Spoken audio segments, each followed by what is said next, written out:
নমস্কার। এপ্রিল মাসে শম্ভুনাথ চট্টোপাধ্যায়কে আলাদা করে পড়বার উদ্যোগ নেওয়া হয়েছে। পড়ছি নিয়মিতভাবে। আজকে আমরা শম্ভুনাথ চট্টোপাধ্যায়ের একটা সিরিজ কবিতা পড়ার চেষ্টা করব। যতগুলো পড়া সম্ভব হয়, একটি ভিডিওর মধ্যে ধরা সম্ভব হয়, সেগুলো পড়ব। কবিতার শিরোনাম এখনো প্রেমের কাছে।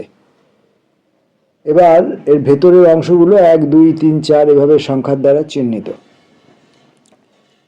এখনো প্রেমের কাছে। 1। বিনাশের অর্থ শুধু নষ্ট কি? আমার মনে হয় আছে তার সুগভীরে অন্যবিধ মানে। কেননা বিনষ্ট প্রেম অভিমানে খেলনার মতো ছড়িয়ে ভেঙেছি, তবু আজও তার হয়নি বিনাশ। ভাঙাচোরা অংশগুলি বুকের আড়ালে আজও চারদিকে অনুভব করি। সমস্ত কথার ধ্বনি শূন্যতার দিকে চলে যায়, আবার আশ্চর্য সব ফিরে আসে প্রতিধ্বনি হয়ে। এখনো নির্জন রাতে ঘুম ভেঙে গেলে তাই শুনি সেই চেনা ঘণ্টা বাজে স্মৃতির ভিতরে নীল খেলাঘরে, একদিন বাজিয়েছি যাকে।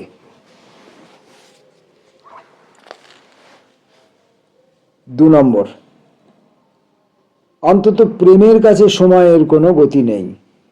বহমান জলধারা থেকে যেন কিছু ছিন্ন জল নির্জনে কোথাও চিরদিন বড় একা স্থির হয়ে থাকে। স্বচ্ছ সেই নীল হ্রদ জাদুকর দর্পণের মতো বুকে ধরে রাখে সব পরিচিত ছায়া দৃশ্য রেখা। একদিন যেখানে যাচ্ছিল সেই চেনা ফুল পাখি বসন্তের গভীর বিকাল তরঙ্গের মতো ধীরে কেঁপে ওঠে প্রাচীন হাওয়ায়। আসলে বয়স তবে কিছু নয়, মিথ্যা দেখি এই চুলের রূপালী কারুকাজ, মুখোশে গম্ভীর এই বৃথা শম্ভুবাবু সেজে থাকা। আসলে আড়ালে সেই পলাতক বিস্মিত কিশোর দাঁড়িয়ে রয়েছে আজও নীলজল দর্পণের কাছে। 3 নম্বর কবিতাটি। আমি কে? আমি তো এক সুপ্রাচীন দীর্ঘ জীবনের উৎসমুখ থেকে, অস্থিপাতরের গূঢ় অন্ধকার জটিলতা থেকে প্রবাহিত কিছু প্রাণবীজ, কিছু রক্ত জলধারা।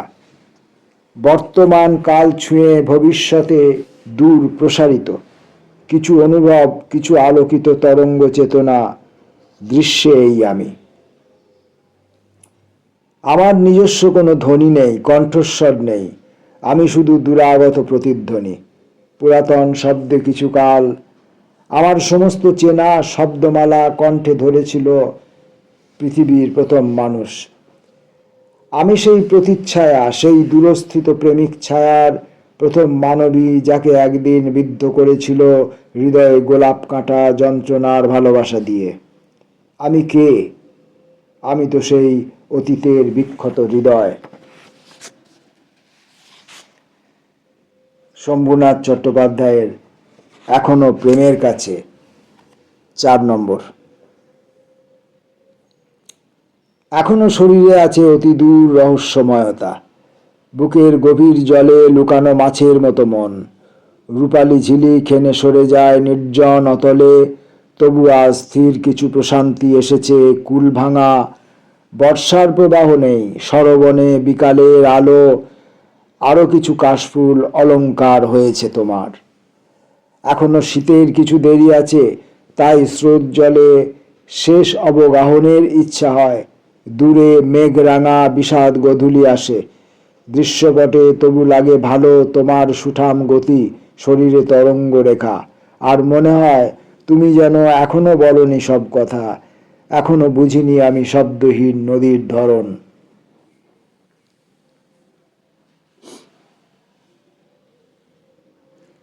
5।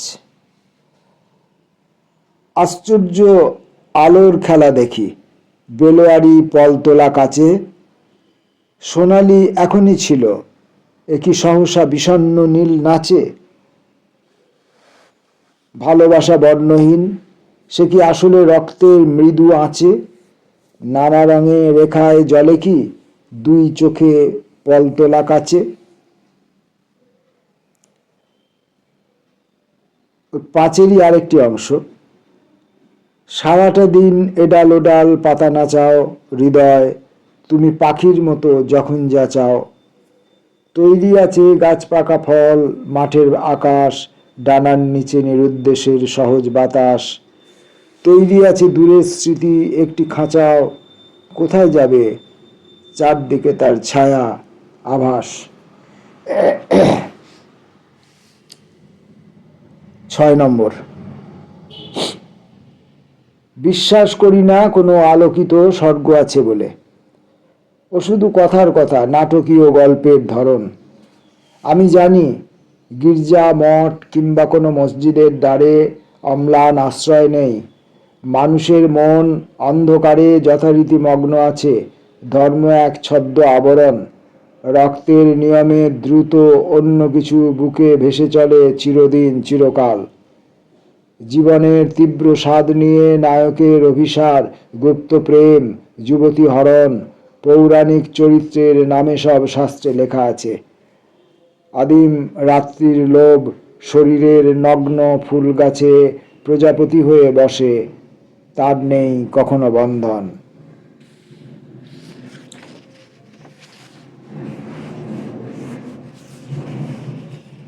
7 নম্বর,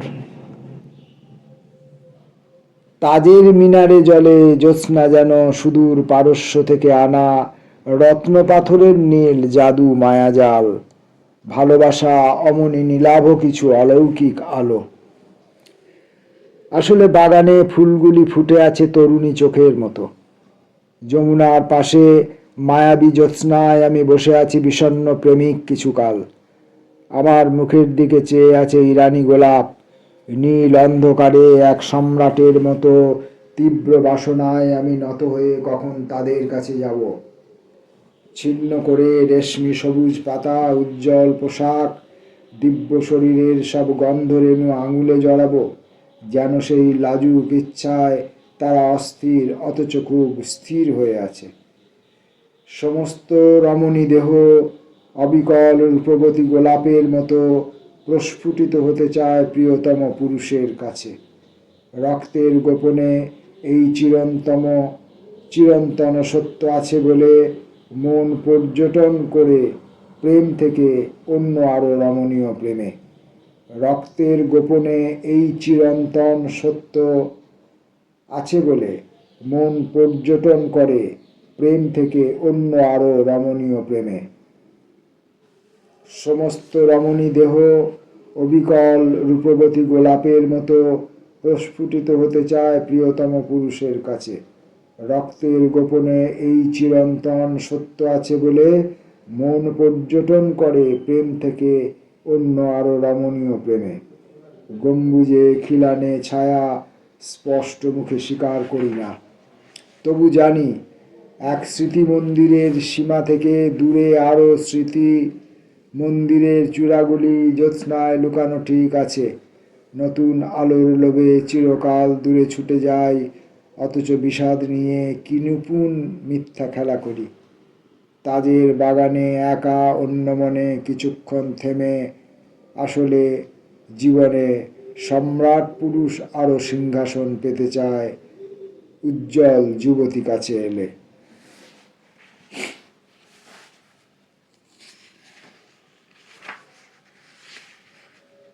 আমরা এপ্রিল মাসে শম্ভুনাথ চট্টোপাধ্যায়কে আলাদা করে চেনার চেষ্টা করছি। আজকে পড়ছি এখনো প্রেমের কাছে, এই সিরিজের কবিতা। 8 নম্বর,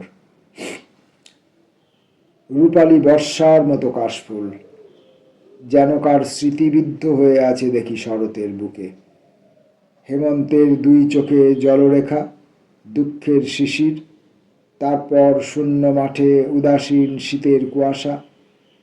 সমস্ত মিলিয়ে সে কি ব্যর্থ কোনো প্রেমের লক্ষণ?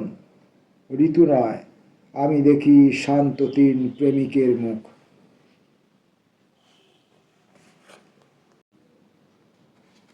9 নম্বর, প্রতিটি সূর্যাস্ত কিছু বলে যায়, প্রতিটি দিনের অবসানে অর্থ আছে। কেবল তোমাকে সেই গুরুতর সংকেতের পরিভাষা বুঝে নিতে হবে। শুরু সব কিছু নয়, আছে আরও শেষের ভূমিকা, জীবনে, যৌবনে, জীবনে অথবা প্রণয়ে। তুমি গোধূলি মেঘের রাঙা ছবি কোনোদিন স্পষ্ট চোখে দেখেছ? ক্রমশ সে কেমন মিশে যায় বিবর্ণ ধূসরে। তোমার পিছনে প্রতিসান্ধ্য হাওয়া সেই গভীর সংকেতে বয়ে যায় অবসান, অবসান বলে।